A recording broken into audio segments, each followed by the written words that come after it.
Well, welcome to another Workshop Wednesday brought to you by schoolbookkeeping.com. I'm so used to being the only one or two people here. We've got a crowded room here. It's kind of like a romper room or Zoom session. Everybody's crowded in here. So, but we are. Oh, it's like the Brady Bunch. We got a little mini Brady Bunch. We're a little mini Brady Bunch. Where's Alice? Rachel's definitely Marsha. I'll be Jan. Okay. All right. Well, we are having an ongoing saga of of PayPal, and we're unwrapping or unraveling PayPal.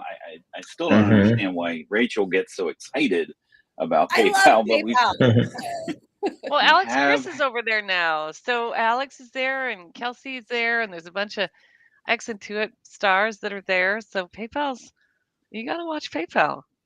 It's a necessary evil, and we've Rachel and I have unpacked that over time. You know, it's something that's ease. It's an ease of use type of thing, and it ends up tipping people into more and more complexities as we'll kind of unravel that. And the cool thing about PayPal is that they have a kind of a gateway product where individuals can use it. Right? Yes. So you get this experience of using it as an individual, and then you want to use it in your business. So they're just very, very smart. Yeah, and I'll just add on one little thing quickly, is that the one thing that I'll say, and I know we've been discussing this for the past few weeks, is that when you think about it like PayPal and it's just this big giant thing, it can be very daunting. But in our world, in doing the bookkeeping and accounting for PayPal, when we've got lots of different clients that are using it for lots of different things, Dan and I were talking about this, and I know Jason, you're a fan of this too, is I always think of it in two ways. Way one is we're using PayPal as a payment method, and in the other situation, they're using PayPal as a means of all different things. So it can be one simple little thing that they're using PayPal for, which is fairly easy. And then there's everything else, which if you kind of think about it like that, there's sort of two buckets. And then we can kind of go on from there and talk about all kinds of different things. But that's the way that I usually like to think about it. Yeah. So Jason, since we just kind of jumped into the meat of the conversation, but let's introduce ourselves here, because for those that everybody doesn't know us. Everybody doesn't. Yeah. Who are these? Yes. Jason, why don't you introduce Allison, and then Allison, why don't you introduce Jason? I'd love to. Okay. Oh my goodness. Go, Jason. I will introduce. So Allison is Bookkeep's head of marketing, VP of marketing, and she was before at Liscio, and for a long time at Intuit. Allison's an ex-accountant or recovering accountant. Can you say that? I don't know. Lawyers say that. And is really been a great help here at Bookkeep. So she knows everything about the accounting and the marketing. Wow, thank you. That's awesome. So Jason is I love working with Jason because his brain is unbelievably brilliant. Like, I don't even know what's going on in his brain because it's just crazy. He is a serial launcher of high-tech initiatives that get sold for a lot of money. And one of his original jobs was working at PricewaterhouseCoopers. So he actually was an accountant way back when, and he had to automate things. And so that was when he sort of had his love of automation. And so the challenge I have working with Jason is that my brain can't keep up. And then the second thing is, because he's so fast. And then the second thing is he wants to automate everything. And so it's amazing, but you kind of have to understand, like, okay, how do I tell that story? So we have a great time working together. And one of the things that I'm learning so much is that every day is an adventure in e-commerce, every single day. And there is something new that's happening, and Jason and the team have to respond to it, or there's some I don't know. It's just amazing. So for excitement, I highly recommend working with Jason. It's very exciting. And he and his wife Ashley also have a wine shop that we use. Literally, he eats his own dog food because Bookkeep is the way that all of the transactions from the wine shop get booked into Xero. So it's that's the best way to do it, is have a practical use. And yeah. I totally agree. This is like the reason that I love this so much as well. This is why I wanted to get right into it, is because a lot of it I've learned from Jason, but I also realized in the very beginning, kind of when I started doing this, is like when I started using Bookkeep and kind of figuring out how it all worked, and he's very helpful in that. I was like, oh yeah, this is how I like doing it. I love automating it, and I love reconciling it, and I love doing it this way. And I realized this way I can scale. This way I can get really heavy volume clients. This way I can like sort of do all the things. So more than even just, knowing a bunch of stuff, he's really helpful in guiding firms like mine into like, now I can really streamline, and I can think about things like, okay, these guys are all going to do it this way. These guys are all going to do it that way. And I can really organize my clients so much better. Yeah. And now, Jason, well, that was very nice. Jason, could There's more. We could just talk about Jason. There we go. We just could. It's some kind of roast of Jason now. Yeah, we just could. The interesting thing about so he just gave a talk at BKX just yesterday, and and if those of you that are BKX, and it was about like using innovation to automate. Using automation to innovate in your practice. And one of the things that was so eye-opening for me is that, and Rachel and Daniel resonate with this, is you have to identify when you're looking at automation what the job of each app is. And so some apps are data movers and others are data storers. I know that's not a word, but they store data, right? So if you think of QuickBooks Online as your storage, right? And PayPal as sort of an activity thing that's taking money, right? So it's doing something. Maybe it's storing money, storing transactions. You've got to figure out a way to move that data. And by the way, Dan, should we back up and say what Bookkeep is, just in case people don't know? Or well, that's what I was trying to ask. Yeah. I'm going to ask you guys to introduce Bookkeep. So you introduce Bookkeep now. Yeah. So what if you had to summarize it in 30 seconds? Like, what is Bookkeep? What would you? I mean, you're in accountant conference season, right? So you've had nothing but practice over the past couple of weeks of people coming up with, well, what is Bookkeep? You want me to go or Jason? Jason, you go. Well, I can't do it in 2 sentences, but essentially we move data and accurately calculate proper summary entries from all of your e-commerce POS systems, as well as payment platforms. And we also then book your payout deposits with all the fees associated. So, and we do it with accrual accounting. So that means we book sales on the day that the sales happen. So if you're familiar with Amazon, a lot of apps out there basically will book Amazon when the payout hits your bank account. But that doesn't always work because you're doing sales every single day, and those payouts come every 2 weeks, and they might be in another period from when you want to book your sales. So what we try to do is book accurate sales summaries across all your platforms so that you can look at your P&L on a daily basis, or you can do comparisons day to day, a month to month. And so essentially if everyone here had a lot of time on their hands, they would book daily numbers into their accounting system. No one has time to do manual entries of summaries every day, but we automate that for everyone. So there you go. I have to add one thing too, from a cost accounting perspective, not just sales, booking COGS on an accrual basis, because most of my clients are inventory, and I'm really, really heavy into inventory. Yeah. And so not just necessarily e-commerce, but commerce, you know what I mean? And using all kinds of electronic payment methods and stuff. So when you're moving goods, you really have to GAAP accounting. You have to account for your cost of goods sold in the appropriate time period. So this is extremely important. So that's why something like Bookkeep is very, very important for me. Yeah. I would have just And described us as a secure Thank data you. bridge between e-commerce Yes. and retail. Yeah. Point of see, sale systems and accounting systems like QuickBooks Online, Mhm. Xero, Zoho Books, and Sage Intacct. We did just add Right. Sage Intacct.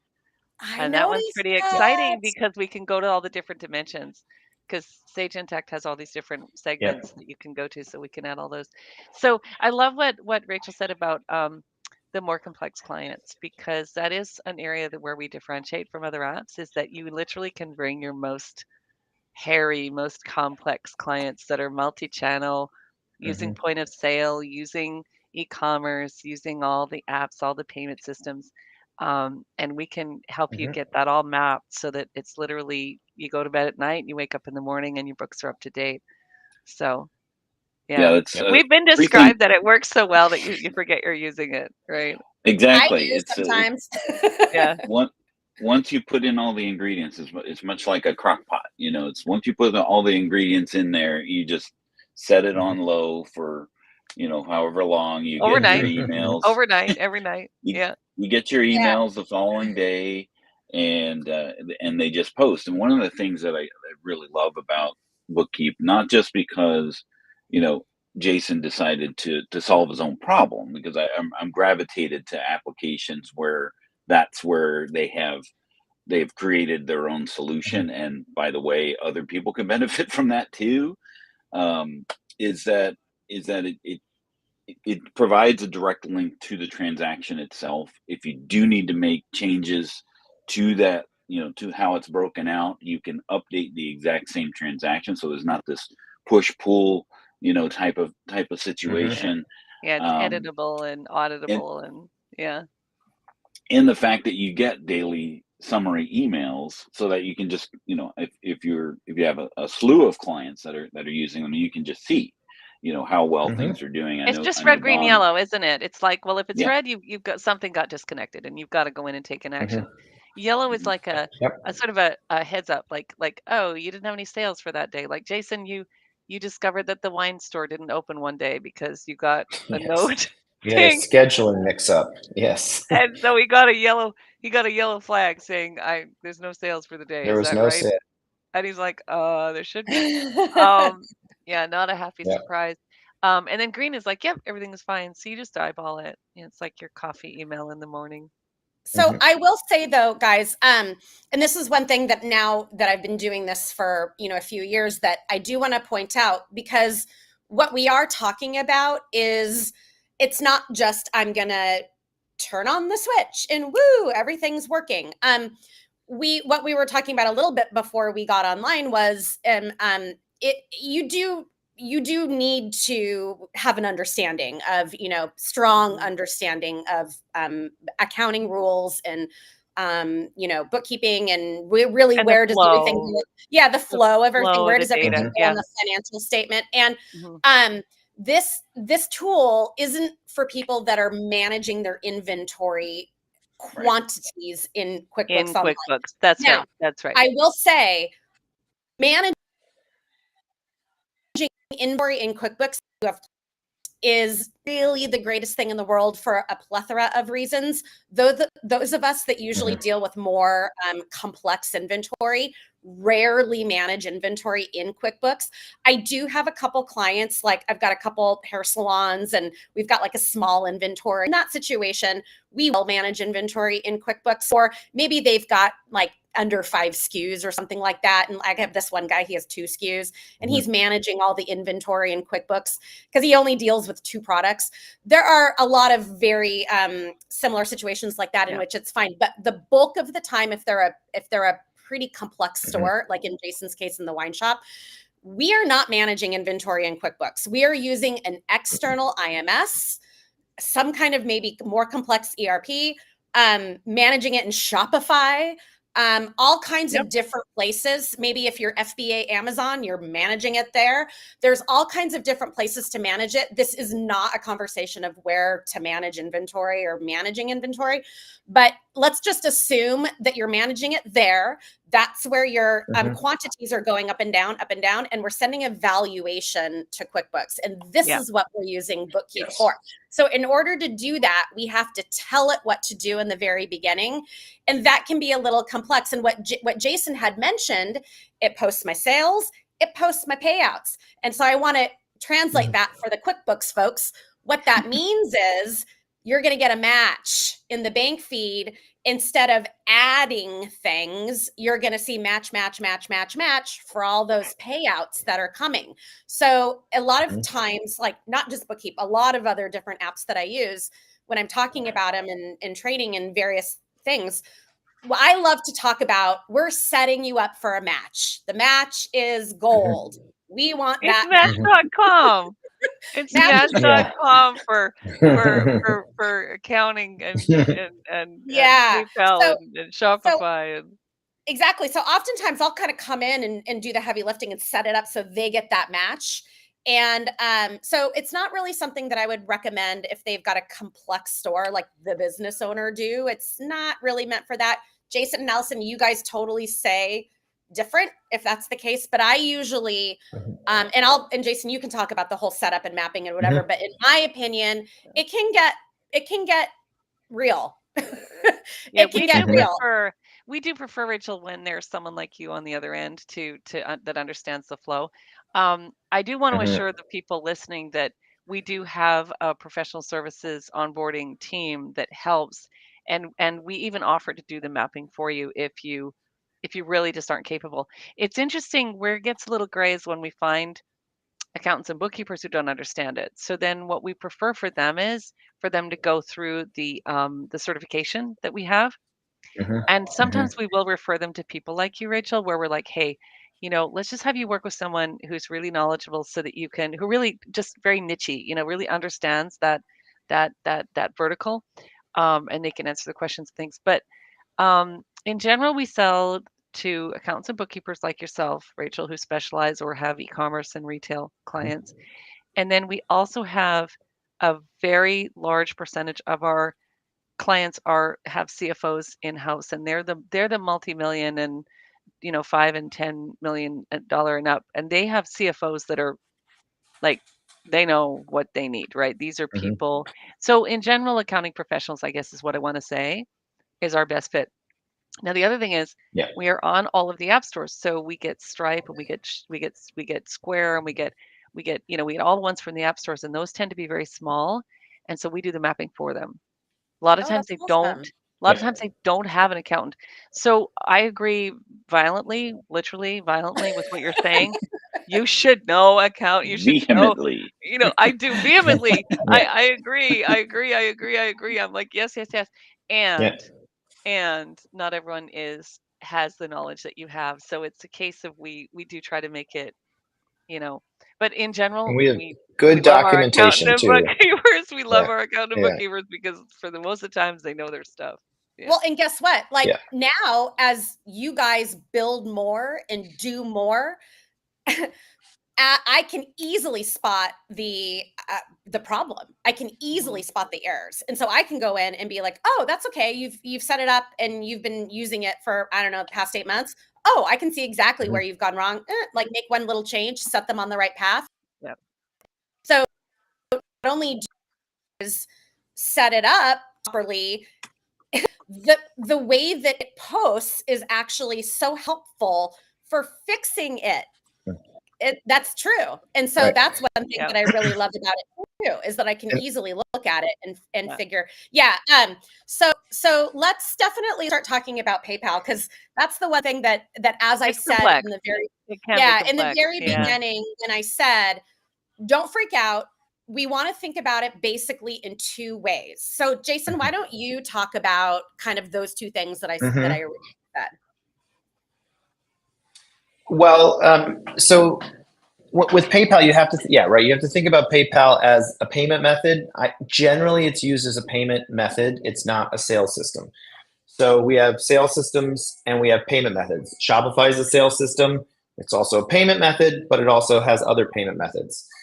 One that's more traditionally just a sales system would be like WooCommerce. With WooCommerce, you're using PayPal and Stripe as your payment method, although they just added now WooCommerce payments or something, whatever it's called. But everyone always tries to get into payments to make money. So, but then they work with others. And you have to understand the difference between the two. And the difference is, if it's a sales system, it will know who the customer was, what the sales tax was, what the products were, what the total was, and what payment method was used. If it's a payment system, it will know a total amount. It won't know what the sales tax is. It won't know what the customer is. It generally won't know any of those things unless, basically that's the difference. So generally you can't book revenue from PayPal if that revenue was created on Shopify. That sales system was Shopify, because Shopify is going to give us as well as you, when you're looking at those reports, what the revenue was, and say this $100 plus $10 of sales tax went against $110 at PayPal. And that's really what often confuses people, because they might add two apps together. They might add a PayPal connector, which with Bookkeep you don't need to do because we have our own PayPal connector. And people don't always understand that you need to not book the PayPal part as revenue, because Shopify booked it as revenue. Now, where it gets really complicated is that that PayPal and Stripe will also let you send invoices to customers. So some of that might be revenue that you have to book. But with Bookkeep, you can handle all that. We have the capability of segmenting what was done on Shopify or WooCommerce from what was done initiated in PayPal as revenue, so that you can book those lines. The PayPal stuff, if you send a PayPal invoice directly to a client, that will show up on a revenue line that you can book to revenue. But the rest of the express checkout payments, we're going to match that with what Shopify said you did for express checkout payments. And that's where things can get a little complicated. We can get into that, but basically, what we do with PayPal is our app connector for PayPal will pull and summarize all of the high volume stuff, but we do itemize. When you use, the big complexity with PayPal, as most people here know, is that people then use their balance to pay vendors. And so you have payment. These are accounting adventures, really. It's like, and you're getting that with Stripe. Yeah. And by the way, Dan and I said last week, and even before, what did I say, Dan? I highly recommend, when you're talking with your high volume folks, do not use PayPal for buying stuff. I always advise them not to. I don't like it. I advise them, use it for money in. Collect that money in. Let's not bother with money going out, because of what Jason's saying. It can get complex. And then P.S., this is what I said last week. What is the biggest mistake we see all the time? Duplication. Because of what Jason's saying.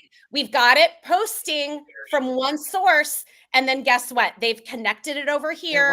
Comes in again. Revenue here. So we've got two sources of revenue. We don't want that. We want Bookkeep posting the revenue.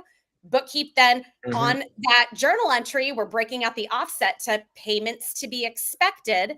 And then you're booking that payment to be expected to wash that out. And then what comes through the bank feed, match. Perfect scenario. Yep. So we capture all the fees, any loans, any transactions in PayPal that need to be itemized in your QuickBooks, though, we can handle that for you. And right now we post each of your payouts. I mean, so if your client is using it for paying bills, we can handle that for you. And we're actually going to get even better with that. We're actually going to start posting those as proper expenses. Right now we post it as a journal entry. Each transaction is itemized with the vendor name. And it goes against sort of a standard expense account. So you have to check it every month and change it. We're going to eventually have a bank feed. It's going to be in the next several months, sometime this year, where you're going to just be able to set the vendor, set the expense account, and then if we see the same thing, we'll just auto post it to your QuickBooks. Like a rule. So it'll be fully automatic for you. I love, because I've got a couple different folks that are especially that are e-commerce that they buy shipping expenses with PayPal sometimes on auto. It's hard. It's hard to tell a client not to do it. It's ShipStation, especially if it's cross-border. Yes. Right. Yes, we have a bunch of clients that are their suppliers are from other countries, so they're often paying them with PayPal. And it's really hard to tell them no. And we're going to save those multi-currency challenges for a future another day. Another day. We've Can I already just say gotten one into thing? that a little bit. It's crazy. We first went Can on. I just say one thing first- about multi-currency? Just one super quick thing, Dan. If people shouldn't be too worried about it, if they use Bookkeep, you don't have to turn multi-currency on in QuickBooks Online because we have multi-currency built in. So that is a huge thing for people who don't want to turn it on because you can't turn it off. I know, right? You can't turn it off. Yeah. Anyway, sorry. Okay, that's it. Yeah. But Jason, can you just elaborate a little bit on what does the journal entry look like in terms of when I'm posting my revenue, and what did I mean when I said the debit side is offsetting to the payments to be expected? So, all right. So let me show you. Yeah, let's share this tab. So can you share the screen? Yeah, I'll show you with a T sheet or T chart, which I actually did study accounting in college, and so this helps me understand it. Our summaries kind of look like this. So our summaries in our product would summarize all your income from Shopify. So $1,000 credited to some income account. The line is called sales. Maybe $100 in sales tax, and this is your sales tax account in your QuickBooks. So all of this, $220 was against Shopify, and then $880 was PayPal payments. So that's the line type here. This is what our templates look like. This would be your mapping in QuickBooks. So this would be what we do is we create this thing called an inter-app clearing account, which essentially clearing accounts are not bad things. And I know the reason I started this company is because I struggled to reconcile my payments, my credit card clearing accounts in my wine store. It drove me crazy. I could never get it to balance. And that was at a time when they didn't take your fees out of your deposits. Literally, it was really just a timing difference. But the thing you need to understand about Bookkeep is you don't have to worry about that with Bookkeep. We automatically reconcile those accounts for you. We break everything into the proper sales days so that everything matches up. So that when you see your clearing account balances, that is what your actual balance is at PayPal or at Shopify. That's what they really or owe at you. Square. That's what if you have a balance in there, that's what they owe you, right? It's like a receivable. And Think of it. Yeah. Go ahead. Well, I was just going to say, people get scared of the word clearing account, but clearing account is really like a receivable. It's a bank. The entry comes in. Yeah. The first entry on the sales side comes in, and you'll notice it's a debit there for Shopify because it's saying, here's what money Shopify owes you. So it's a debit because the credit is to sale. So this money is coming in, it's saying, okay, it's owes you. Now, when the payout happens, there'll be a corresponding credit to that. It zeroes it out, and the debit goes to cash. Hopefully everybody's keeping up. And so so PayPal payment, what he's showing here is the inter-app, meaning that didn't actually come in through Shopify. So that's going to come in through PayPal in a PayPal. Yeah, that's why I usually say call it to be expected because that's what we're expecting. Yeah, money coming in, money that is expected. Clears out the clearing, and we really always want that clearing account to be a natural balance of what? Zero. What is still owed? And you're eventually but what is still owed? Bookkeep, we're going to give you a screen. We're going to give you eventually a screen that's going to show you what the balance is actually at PayPal and what your balance is in your QuickBooks. And so we're going to show you all of those together. We're going to get there sometime, hopefully this year, so that you understand like everything is synchronizing properly. And just to step back though, because I had this discussion at BKX yesterday with someone who was like, "Oh, I hate clearing accounts." You can't. Clearing accounts are balances. You have a bank balance. A bank is a clearing account still. You reconcile it at the end of the month. But you have money that's owed to you. You have to book the revenue on the day it was sold. So you have to book that revenue against something, and you didn't get paid for it. You didn't receive the funds yet, right? So you have to book it against something. A clearing account is basically your balance with Shopify, your balance with PayPal. And so, yes, it used to be frustrating, but with Bookkeep, we auto-reconcile that for you. I mean, it's automatically there. So your balance that you're showing in QuickBooks with Bookkeep for PayPal is what your balance is at PayPal. And that should be on your balance sheet. So, and that should be accurate every single day of the year. Yeah, and the reason I say it really should be 0 is because I'm presuming that we're sweeping that out of your PayPal account into your checking account. Yeah, and so let's talk about this inter-app clearing account, because that's a really complicated thing to explain, and I wish I could come up with an easier way, but essentially the inter-app, like to undeposited complete the funds thought. a little bit, Jason. It's like undeposited funds a little bit for those that might understand QBO that way. Well, that's the clearing account, but the inter-app clearing account should zero out, because what you're doing is you're with an there's regular clearing accounts, which is your PayPal balance. This Shopify balance is just a clearing account, right? It's just Shopify owes you this. But we add a second clearing account in the middle between Shopify and PayPal. And the reason we do that is because you cannot always just assume that Shopify says you did $880 on PayPal. You need to check and make sure that PayPal received all those transactions too. So then we have an entry from PayPal that will match, and it should zero out. And if it doesn't, then something broke. Now, it generally doesn't break with Shopify, but it does break with WooCommerce. We do see, or if your client has created their own e-commerce system, which we've seen, the message, their system marked it as paid to PayPal, but PayPal never got that message. Right. And then you're not going to get paid. So what you're doing is you're just making sure that both systems are in sync. And so when you book these, so then a PayPal entry from us, instead of booking this $880 to income, we're going to book it against the same clearing account on the same day, and it's going to zero out. So your inter-app balance is 0, and now your PayPal clearing account balance is $880. And we're getting that from PayPal. So we know exactly what PayPal thinks. And if there's a difference between the two, then we know why there's a problem.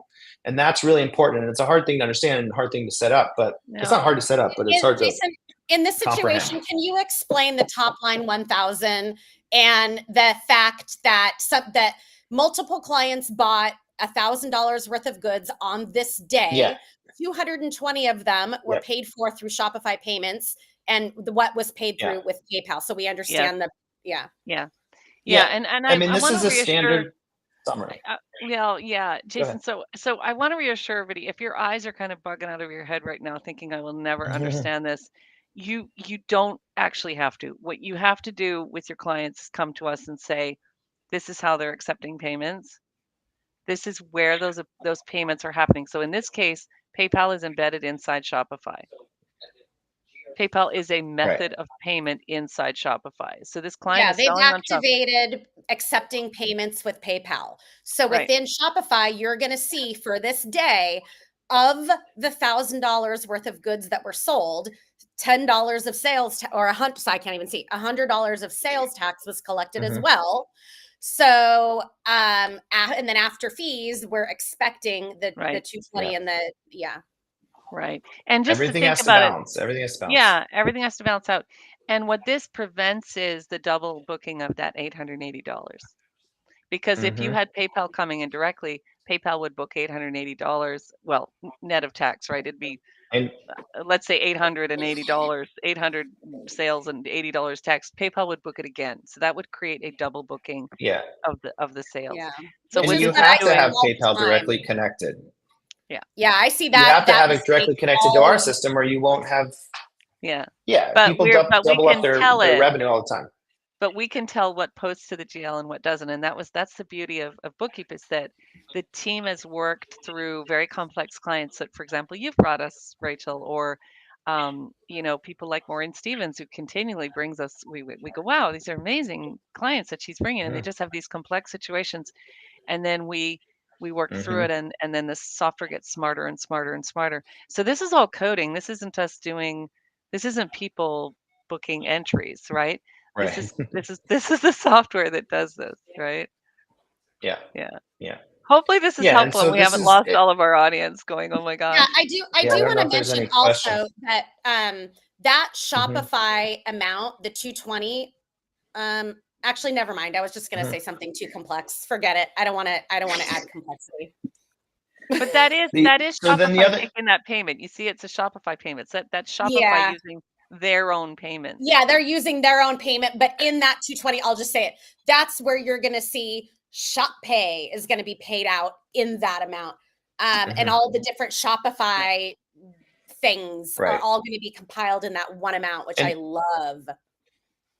And this is, this is what it looks like. So we handle, if you recognize, actually, can I share? Well, I can't share, but if you look at the second page of the PayPal statement that you get from your clients every month, you'll recognize these terms: PayPal payments received, PayPal account fees, PayPal payments sent. Those are the different sections of your PayPal statement.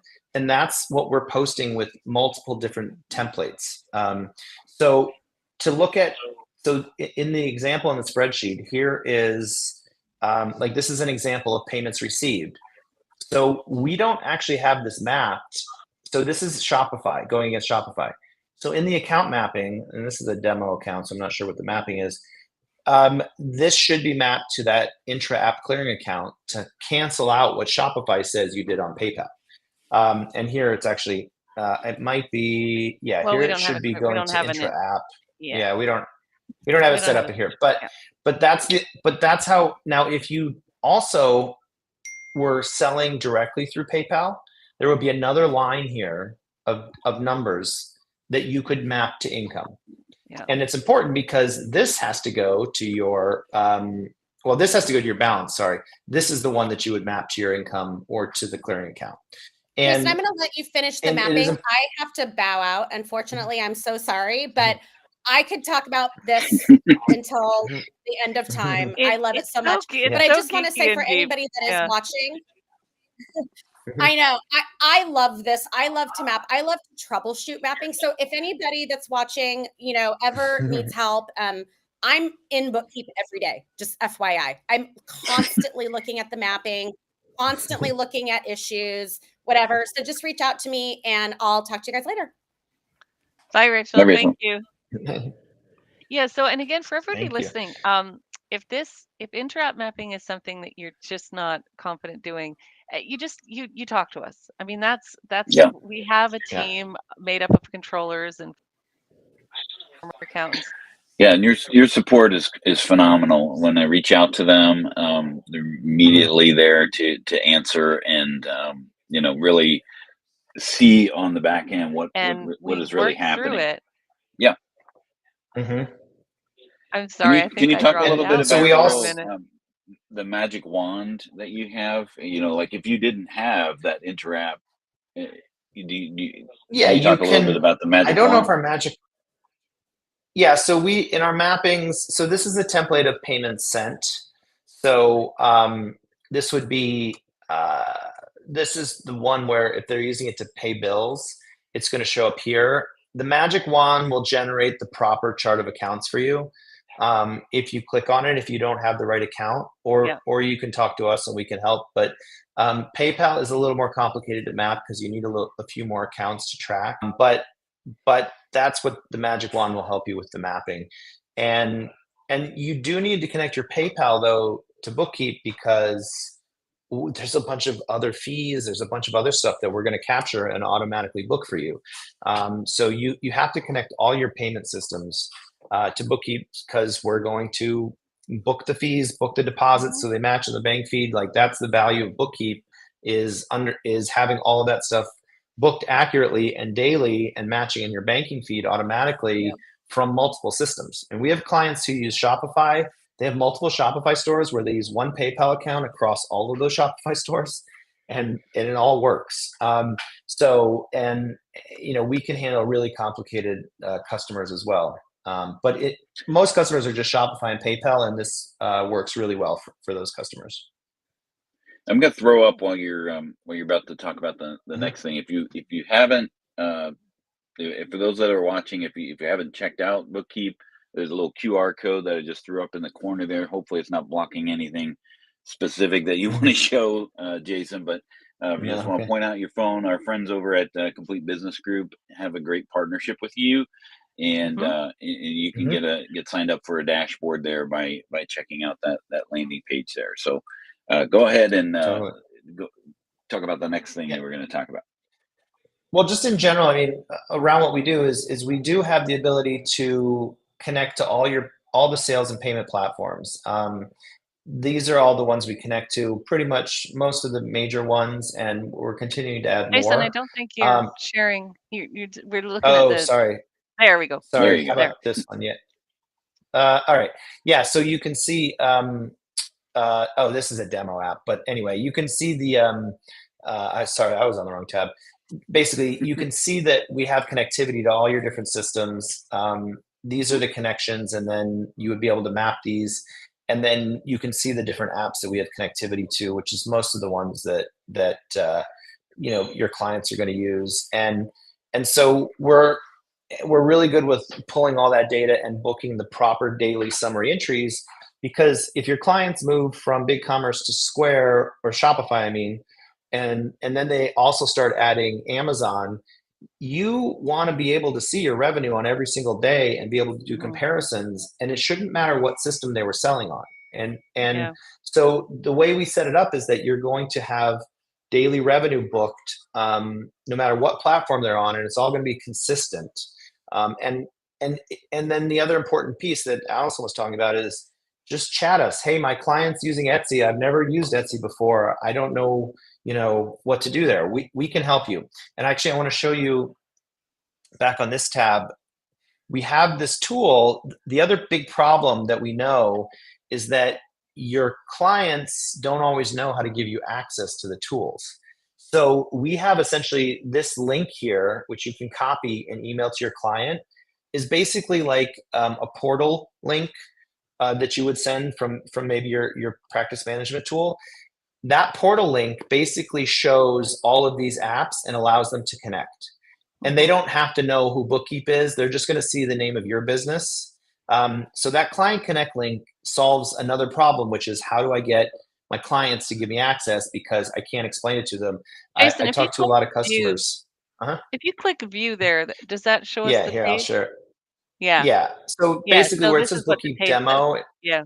this would be your accounting firm name, and then this would be your client name up here. Yeah. So it doesn't even, so then you can send them the link either by text or by chat or by email, so they know it's coming from you. And then the client can click and connect their apps here. And we even sort of set up the apps at the top that they're most likely using, so they're right there at their fingertips. Yeah, and we tell that by the way that we know that is when you connect QuickBooks Online or Xero or Zoho Books or Sage Intacct, we can see in the chart of accounts what they're like, kind of what the activity, what they're selling on. Tends to be some hints and things there. So we'll pre-populate. But I think something I'd like to mention is that because our mapping is the same across all of the apps, we actually make all the apps look the same to the accountant or the bookkeeper. So that can be, so you don't actually have to know the ins and outs of PayPal or the ins and outs of Etsy or the ins and outs of, what have you. You just really need to understand the client's general ledger. And to Rachel's point earlier, how the data is set up, right? Like, so are they using PayPal inside Shopify? Or are they using PayPal just on its own, right? So how are they using it? And you can get there just by asking your client and then logging in as them and seeing what's going on. Like if you log into Shopify as the client and then you can see in the dashboard there what's going on, then you have a better understanding. So you'll get smarter. If that's your first client, you'll get smarter as you go down the line. But we'll definitely help. We'll help you ask all the right questions. The other thing I heard, and this is interesting because we were all at Scaling New Heights. There were a bunch of people that don't want to touch e-commerce clients because of the complexity, because they think they have to learn all these platforms, and you don't. You don't. Right. You just have to understand accounting, and all of you do. So that's the other thing is, You don't if you don't want to. Right. You could. Right. You like can, you can dive deep into that you can, if you wanted but you don't have to. You don't have to, because you just need to understand your client and what they want to do, their business goals, and then their general ledger, and then use a tool like Bookkeep to bridge that gap between, to bring the data in. Also, you can't avoid it. You can't avoid it. I mean, we can be your partner to help you learn it, because you're not going to be able to avoid it. Everything is done using digital payments. One of the things I mentioned yesterday at BKX was there are people selling on YouTube. There are people selling on TikTok. There are so many different platforms that there's so many options for people to create content or products and sell them that you can't avoid e-commerce. I mean, you're just not going to find, maybe if you only do law firms or construction firms, but they're still also taking payments in multiple ways too. But it's very hard to avoid sort of retail, restaurant, and e-commerce or content. I mean, like content sellers, people selling. We have, I think it's Vagaro. I forget which one it is, but there's tools for selling educational programs, and we are integrated with one of those.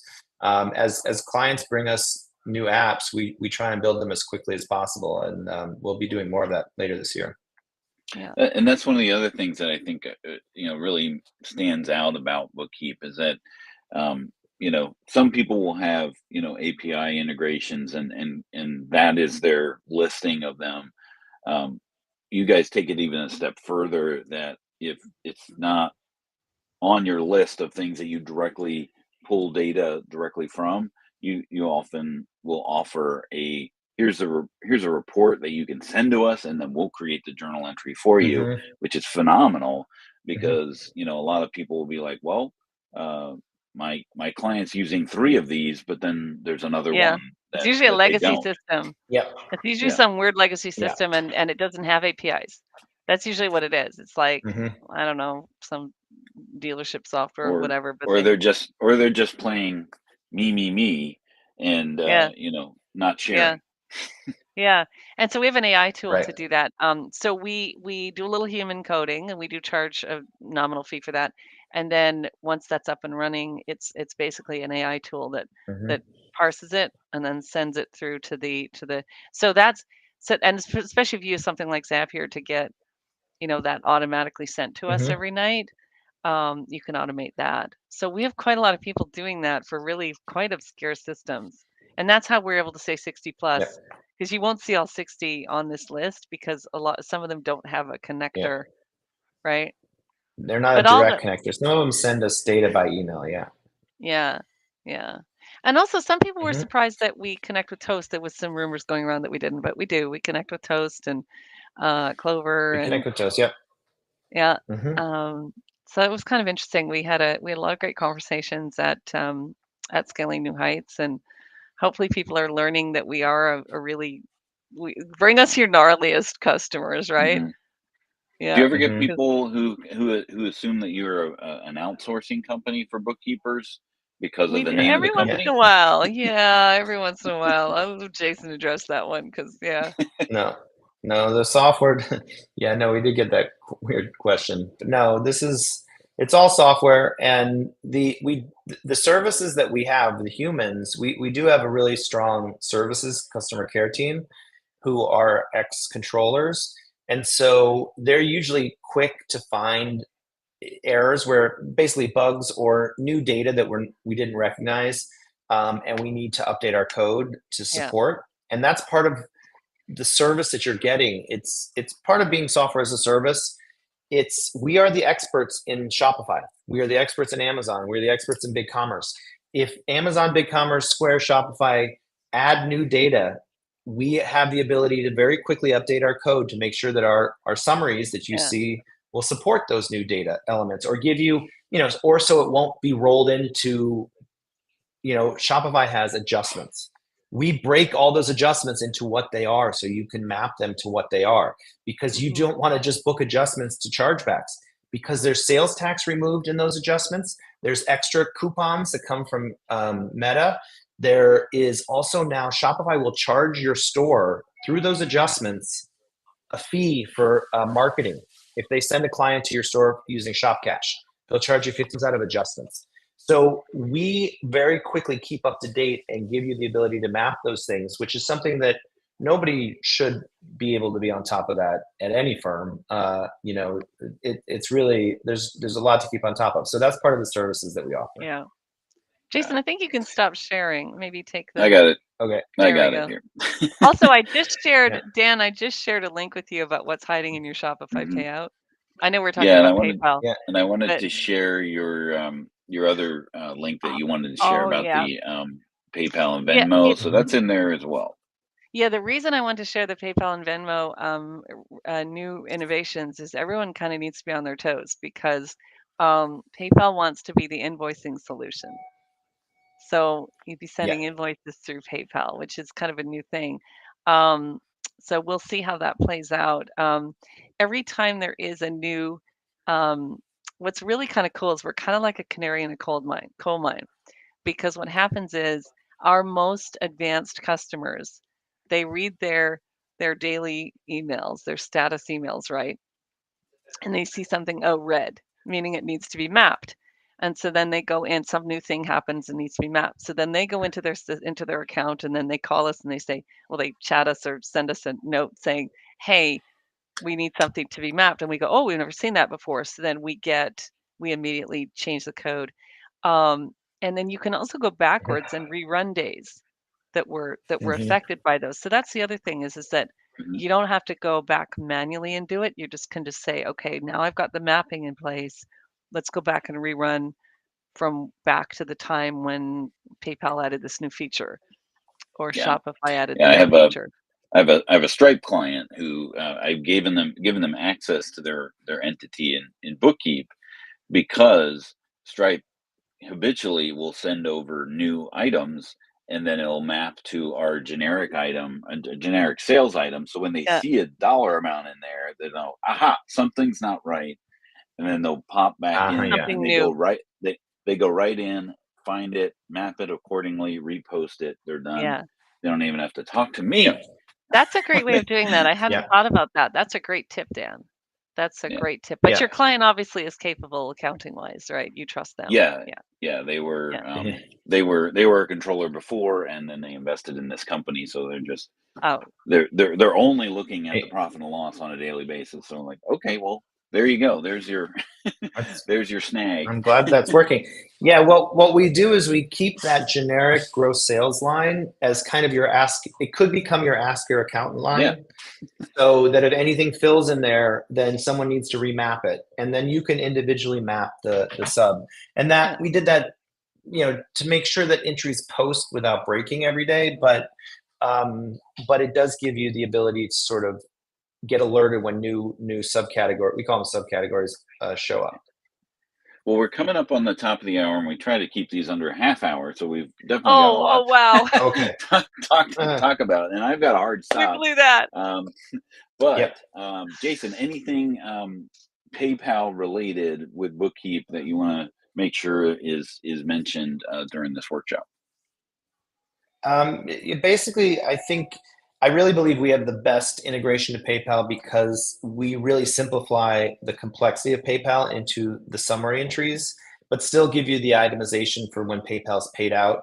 And like I said earlier, we're going to get even better when we have our banking feed, so that you can basically set a vendor, set an expense when you see a new payout out of PayPal. And then we'll just remember that and post it every time, so that you really don't need to use the PayPal app. Which is much more complicated as part of the banking feed, and it's much more work. I mean, we have hundreds and hundreds of clients using PayPal with our integration. Yeah. We had that as a session where we were talking about the bank feed and the app connection with PayPal, and how kludgy it is. That's the technical term for it. Yep. And that's why I started this company, is because a lot of times those apps get built. That was probably built a couple of years ago. No one's touched it. They don't update it. Yeah. They don't keep them up to date. And the accounting is not their priority. The taking of the money, the facilitating the money movement is their priority. So you really have to think about that. Like, what is their priority? It's not to do the accounting. It should be, but it's not. We appreciate you both. That's our priority today. And yes, and you can always check out, get the QR code there. I put the link in as well in the comments, so you can check out what Bookkeep is all about. We appreciate you joining us in your secluded basement there. Looks like in your shared workspace there. We appreciate you joining us, and we hope everybody has a great day, and we'll see you next time on the workshop. All right. Bye, everyone.